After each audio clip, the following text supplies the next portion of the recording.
Crews are still working around the clock to fully extinguish that blaze at the New Providence landfill after it forced hundreds of residents in Jubilee Gardens to evacuate their home exactly 2 weeks. Last week, aerial firefighters from the United States were brought in to assist by dropping the retardant solution to quell the fire. Environment Minister the Honorable Kenrick Dorsett told ZNS News Today that efforts to contain the blaze are progressing. Visited the site last night. It was apparent that we were over 90% in terms of coverage and containment.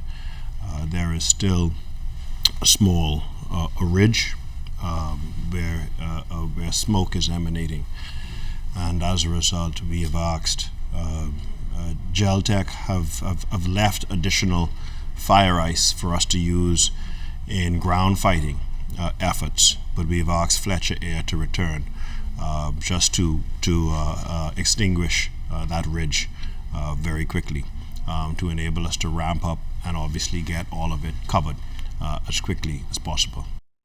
And although it's been 2 weeks now since Jubilee residents have been displaced, Dorsett says it may take another week or so before those residents will be able to return home.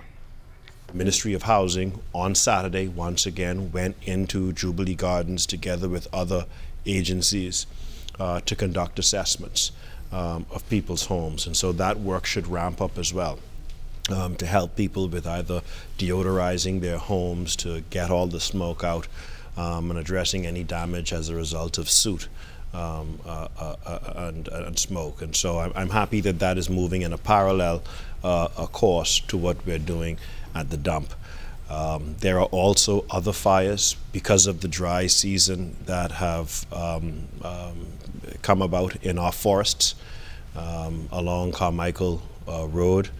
And so the director of the Department of Environmental Health Services was also called in to assist the fire department with providing heavy machinery and resources to help them to try to contain. Apart from impacting homes and neighboring communities, the fire at the landfill has also impacted the disposal of garbage as operations at the site have been altered. Senior Deputy Director at the Department of Environmental Health Services, Thomasina Wilson, gave ZNS News an update on the changes at the facility. We have isolated an area on the eastern side of the old original landfill where we are receiving waste. Okay, that will be residential waste. Persons with small vehicles and stuff are asked to take their waste at the front gate where they're being placed in bins, and later on in the afternoon they're being trucked up to the working phase. We'll use that until we are able to isolate or identify an area that we can move to, but that area is being controlled. It's almost like a control disposal. And we are trying to systematically cover. We're trying to aim for daily coverage so that we can continue to make space in there until we are able to find somewhere else that we can, somewhere else on site that is not hot, that we can relocate and actively work just the residential waste. Now, with regards to the other stuff like construction and demolition and bulk waste, we have isolated a set-down site on opposite Spikenard Road on the Carmichael Road area, which used to be used for the hurricane debris. They have isolated an area in there where they are now placing the construction and demolition and other bulk type waste.